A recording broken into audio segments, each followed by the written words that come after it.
Hello and welcome to Bad at Board Games. My name's Brad Blake and I'm bad at board games, so you don't have to be. Today we're going to be talking about my most hated, worst games I don't want to play again, my lowest scoring games. So stick around to the end, find out which game is even in like the top 10 of all time that I just don't ever want to play again. Or it was recently, if anything else. And then what my number one is. The whole list got shifted because of a game I played 2 days ago for the holidays. What's your emergency? What? Ooh, that was a fun game, let me tell you. So let's just get started. And which game? I kind of feel bad about this one. This one's highly rated. It's a small filler game, kind of card game. You know, it's been reiterated across a lot of different skinnings and different themes, but it just fell flat for me and my family. I can't talk to this morning, and that is cool. We just didn't. This one didn't jive with us, and I don't know why. You go to your friendly local game store, and this was recommended by one of the people there. Is like, hey, this. I'm like just looking for something for, broad appeal that you can bring non-gamers into, and my kids and other kids and stuff. And this didn't work like universally across the board for my circle. And so I think that does have something to do with it. If you're not with people who like a game, then it's hard for you to like the game as well. So Coup was not a success. I think they have a Star Wars version of it. Maybe that'll help with my boys, but I think in the end, this one's just was not a winner for us. So that's one. Let's see. Some of these others I don't have because I've just played them at conventions or Toph has them as well. The next one is a solo game and got it because, well, I didn't get it. I borrowed it from Toph, and a lot of solo players recommended that he try this game.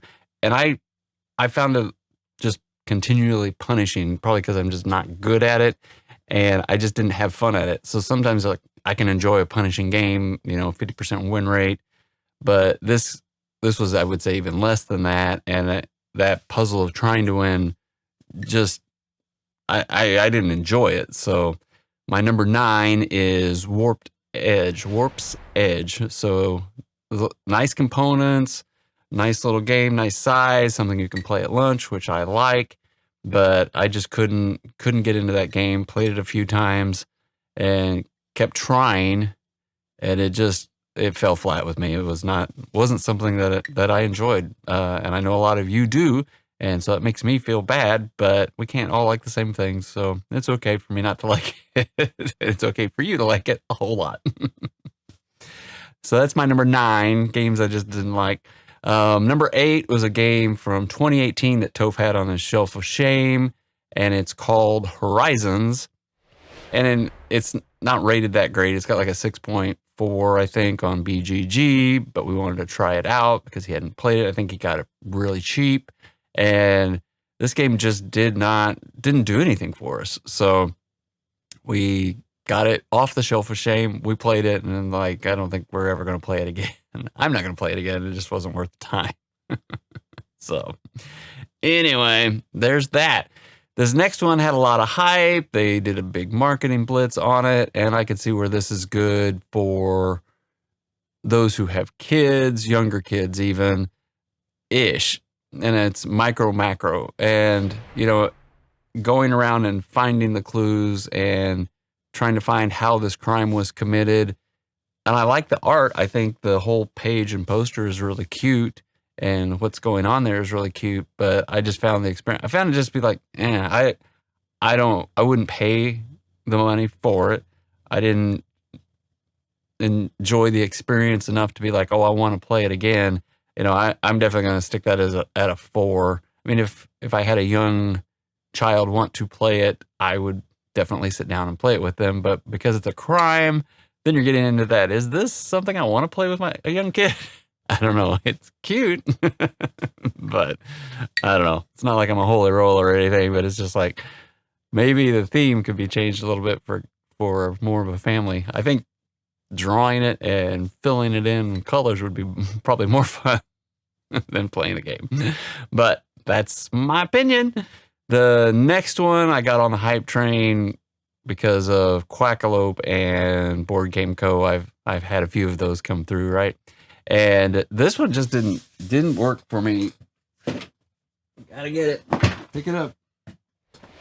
That's Aquatica. I got both of these. I got this, asked for this for Christmas last year and was excited to play it. I love the artwork. I think it's gorgeous. I like the way the mechanic works where you're raising and lowering your cards. I think that's a super slick mechanic and very unique. And that's really one of the reasons I wanted to play it. I'm like, that looks super cool, but it is so tight. It's too tight. And I like a tight game, and it just took too long. I don't know if there was too much analysis paralysis with our group, which our group is, but at the same time, it just, for what you're doing and how long it took, and like not being able to feel clever and being able to chain things. Like, this is a game that was set up perfectly to be able to chain things and do this to do this and building this kind of engine, and it just was a slog, and then the game was over. Like, it was too much of a slog. So that's my opinion. This is my number 6. At least I'm gonna either give this away to you guys, or I'm gonna sell this on Facebook Marketplace or something, but it is definitely gonna be leaving my collection. That's my number 6. My number 5 was brought to us to our gaming group, and it's called Villagers. It's a card game. It's kind of an engine building card game. Just didn't click with me. It's not that I did bad at it. I just found that the puzzle and the play was just boring and meh.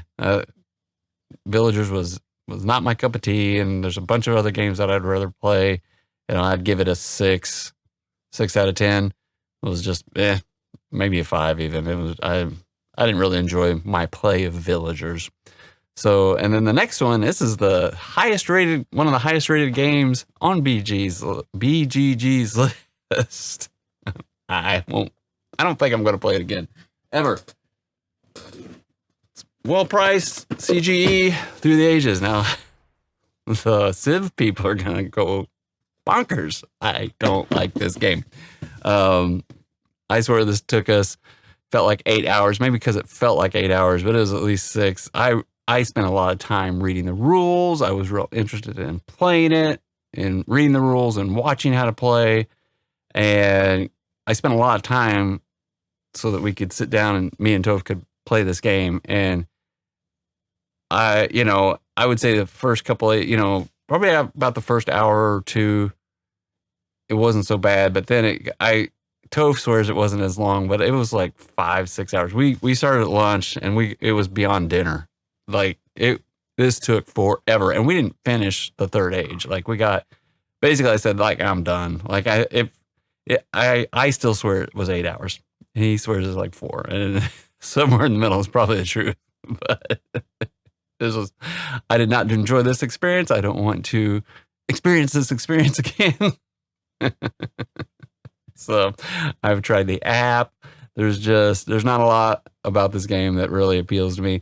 I want to try Mosaic and see if I enjoy that, but I don't know if I want to buy Mosaic. I think it's a beautiful game, but I am interested in trying that Civ game to see if it's something that would appeal to me more than Through the Ages. So don't hate me. The next one we played at our local gaming convention, small little convention between Winston-Salem and Greensboro, and it's called Bravo, and it's just a poorly executed roll and write. And this was one of the play to win kind of games that we went through, and a couple of these were, but I did not like that. So this is my number 3 worst game. It's poor implementation of a roll and write, the chaining and this, like the things that you're supposed to get from a roll and write. I just thought everything about it was poorly done. Anyway, not much to say about Bravo. We'll never buy it. We'll never pick it up, play it. Nope, I'll just pass. I'll keep walking on by. And then my number 2, which I thought was my number 1 until this other game that I'm going to pull out here in a second, is And this has a Dice Tower approval. Like, they liked it. And this is older, and it's called Battle for Souls. And it's like heaven versus hell. We played 4 players, me, Toph, and my 2 sons. And, you know, it's actually uses painted artwork from, you know, around the world for all the different demons and angels. And, you know, it looks nice from that standpoint. But, boy, I hated this game. I hated everything about this game. From the time we started to the time we finished, I was like, just waiting for this game to be over. I did not like it. So, yeah, I would give that a 1. I don't know, it was the theme or what it was about it, but wow, I just did not like playing that game. Thought it was horrible. I think I was the one that picked it up too. I don't remember. But yeah, so that's my number 2. And so what could be worse than that, you say? Well, a couple days ago, we had to play. I'm a technical person. You want me to fix something? You want me to go and build something? I'm all over that. However, I'm not a word person. So, Scrabble. I think this may beat out Monopoly, but I didn't have to play Monopoly this year, so Monopoly's not on my list. Scrabble. I had a horrible experience with this. I don't even think Toph enjoyed playing this. It was not fun. So, anyway, you just don't get better at words when you're looking at a bunch of letters and you're like, oh, create words from these letters that are sitting in front of us. My brain just goes, blah, blah, blah. No, it doesn't work that way. Anyway, so hopefully you found this entertaining. I'd like to know which games you hate. That's almost more fun than the games we like. Stay away from this game. Help me. Anyway, comment down below if you liked this. If you thought this was like, oh, I love that game. How can you not love it? Love that game. It's okay. We all have different opinions. Things work for us. Things don't. But if you do like this, hit the subscribe button. We'd love to have you on the channel. And just remember, no matter how you play, whether it's solo, with family, or friends, enjoy whatever you're bringing to the table. Have a good night.